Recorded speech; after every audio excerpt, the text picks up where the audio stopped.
Vzácnym hosťom v našej školskej televízii ŠUP TV je Jonathanom Grestym.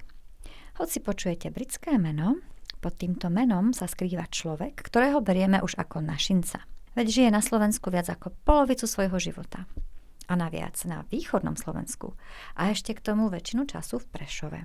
Naviac teraz preslávil náš región románom s názvom Cudzincov, kabát, ktorý mu vyšiel v septembri 2021 a ktorý je nominovaný na prestížne ocenenie Zlaté pero vydavateľstva IKAR a na cenu literárnej súťaže o najlepšie knižné tituly Prešovského samosprávneho kraja. Teraz si vypočujeme rozhovor našej žiačky Emmy Vraňuchovej z 1. B.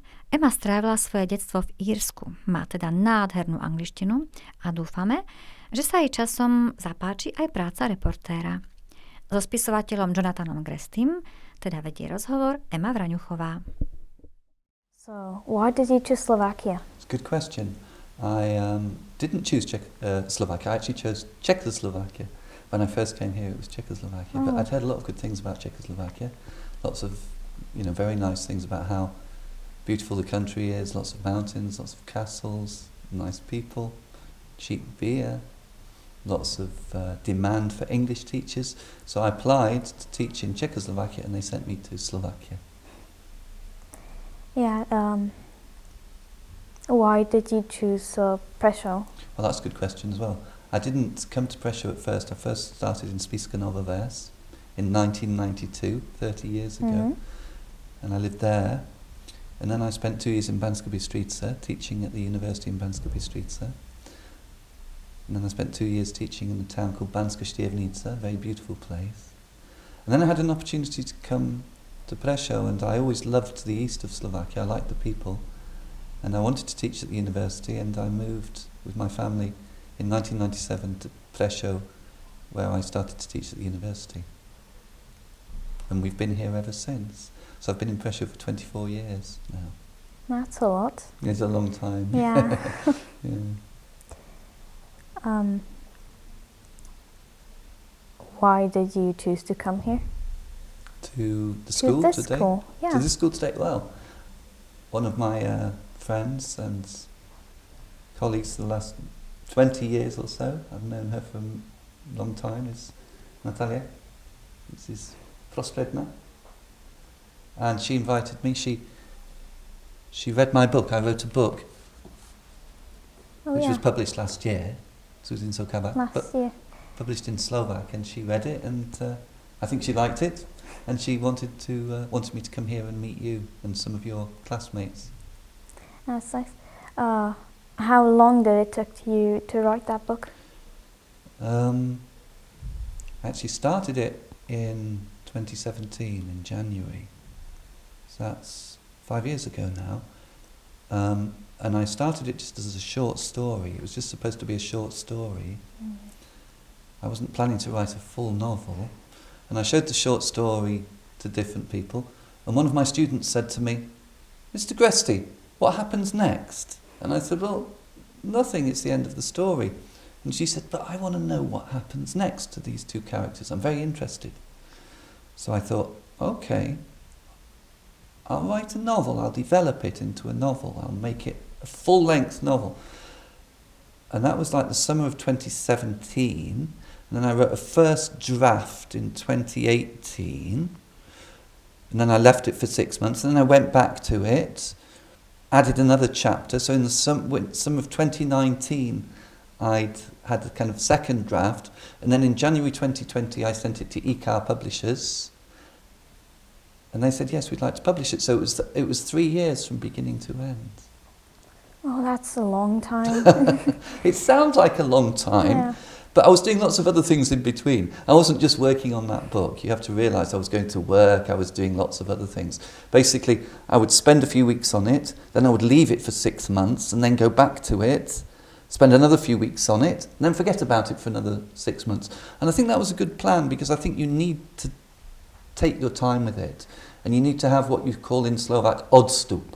You need to leave it, you need to have that detachment from it, and then when you go back to it, you can see it more objectively, you can see what's good about it, what isn't so good about it. So I think that was a good experience for me. Yes, so lots of pauses. It's like, it sounds more of a hobby than... Well, I suppose when I was writing it, I didn't know, there was no guarantee it would be published. So I didn't know if, it would ever be read by anybody. But I've always wanted to write a novel.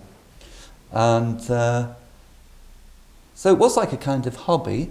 And it's still not my main activity. I teach at the university and I work as a translator. I'm not really a professional writer, but perhaps I would like to write another volume. I'd like to write a sequel to it. So perhaps it will become more than a hobby in the future. We'll see. That's nice. It's like a chapter 2, basically. Hope so. That's my plan. I just need to find the time to do it, to write chapter 2. What's your favorite part in the book? Ooh. Well, I don't know if I've got a favourite part.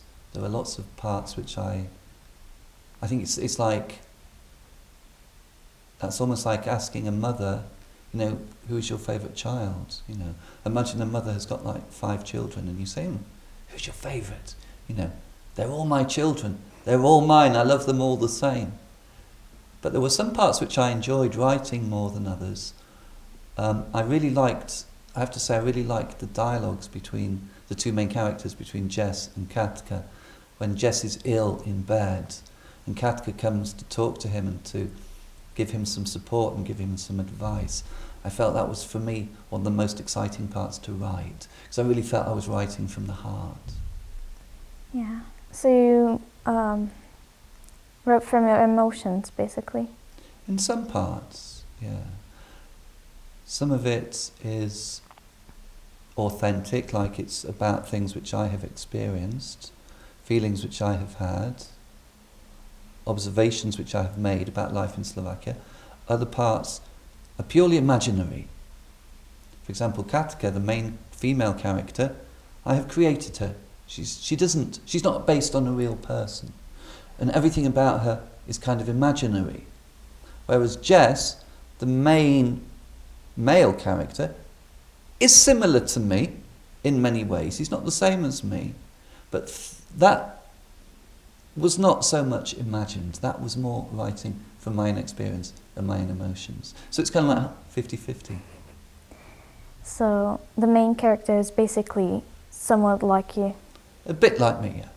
He's a young British guy who came to live in Slovakia, decided to stay in Slovakia, met a woman who he fell in love with, got married to her, but then things started to go wrong. But I don't want to say too much.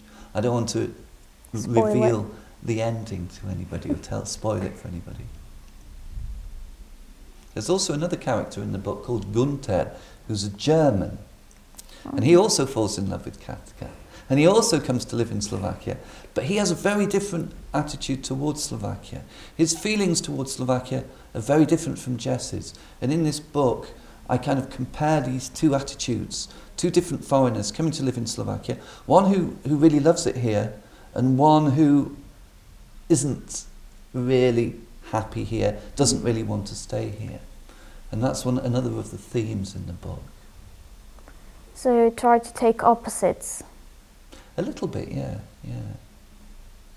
And what the book is about, and I think if somebody asked me what the book is about, like on a sort of psychological level, I think it's about why do people make certain decisions in life, What's behind it? Why do people decide to go and live in other countries? Why do people choose the partners who they choose? Why do people choose the subjects which they study? I could ask you this question, here we are in this art school. Why, you've got lots of schools in Prešov, why did you choose this school? Because I already had lots of friends here before I came here, and it's closer to home, like I said. And also, what about the speciality of the school? Is this something which is of interest to you, the kind of focus on art and crafts? Well, mainly because it's an art school, but yeah. You're interested in art? Yeah, I'm interested in art. And you would like to study after you leave? I can try, depends on how my grades go. Depends on your grades. Yeah. But the book is about why we make these decisions. And I think one of the key points, I think, in the book is that often we don't understand our own motivation for doing certain things. Now, I don't want to say exactly what happens in the book, but I think it was about 15 years after I came to Slovakia when I really understood why I came to Slovakia on a psychological level. I had a conversation with somebody once, and she was asking me about my family and about life in Britain and about my relationships and quite intimate questions. And I answered her questions, and then she said to me, "Jonathan, now I know why you came to live in Slovakia." And I said, "Why?" And she told me, and I thought, I think you're right. I'd never thought about that before. And I think this is interesting how we make decisions in life sometimes, and we don't even know why exactly we do it. Often it's many years later that we understand why we made these decisions. Perhaps your family, for example, your mother and father, they went to Ireland, and then they came back to Slovakia. And perhaps one day they will tell you why they went to Ireland and why they came back. Or perhaps your mother had some special reason, or your father had some special reason. Well, my dad worked there, so that's why we went there. And yeah, basically that. And we sometimes went from Slovakia to Ireland there and back because my mum wanted to see her family and stuff.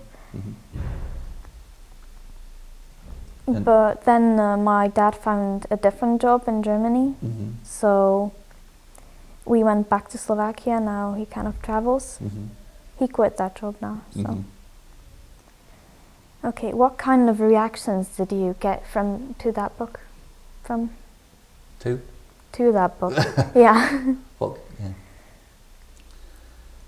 Well, I tell you, it was interesting because it's a bit like when you do something like this.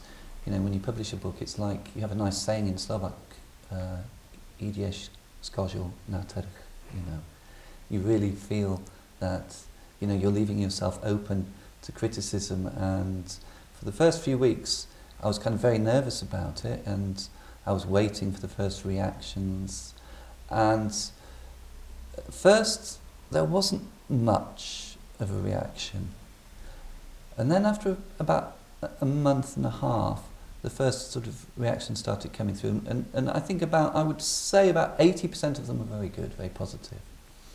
They said, like the book, it's a good story, it's kind of authentic. They said, a lot of people said it's kind of putavé čítanie. They said it's very engaging reading. A few people said some really horrible things online. Someone said, to je o ničom. Somebody else said, to je vyhodené peniaze. But sometimes I think these could be people who don't like me. Could be perhaps some colleagues or some ex-students who just want to hurt me. This is the problem now online. You can do everything anonymously, and you can create some account just to hurt somebody. How did you react to the criticism when you read it? I was quite hurt by it. But my friend David, who's a writer, an American writer, he said, you have to be prepared for this. This will always happen. If you write a book, you can't expect everyone to like it. You can't, it's just impossible. You can't please everybody. And he said, be grateful that people are saying good things about it. So at the moment, as I said, I think about 80% of the responses have been positive, so I'm happy. I don't know if it's for everybody though. I think it's certainly interesting for people of a certain generation, people perhaps over the age of 30 or 35, who can kind of remember life before the internet, perhaps who can remember the Mečiar years in Slovakia, who can kind of remember what life used to be like in Slovakia before the internet, before mobile phones, before the big supermarkets, before the big shopping centres, who remember the old Slovakia. For your generation, and for younger or for university students, it's kind of about 50-50. Some of them like it, And some of them say, it's not for me. I don't understand it. It's not my type of literature. So, but I accept that, you can't please everybody. Yeah, 100 people, 100 tastes. Exactly, yeah. I think a lot of young people today, they kind of like things like kind of fantasy literature. They like kind of things like Game of Thrones, or they like things like Harry Potter or Lord of the Rings.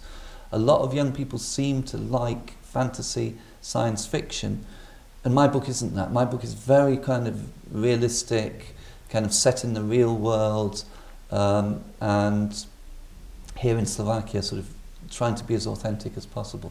And for some young people, that's not interesting, unfortunately. But I have to accept that. Yeah. So thank you for coming here today. Did you enjoy it? Oh, it's a real pleasure to meet you, Emma. Nice to come to a new school. I've lived in Prešov for 24 years, but this is the first time I've come to this school, so it's nice to be here. Thank you for the invitation. And good luck with your activities in future. I hope you manage to get back to Ireland at some time. Thank you. I also hope you good luck for the second part of the book. Thanks.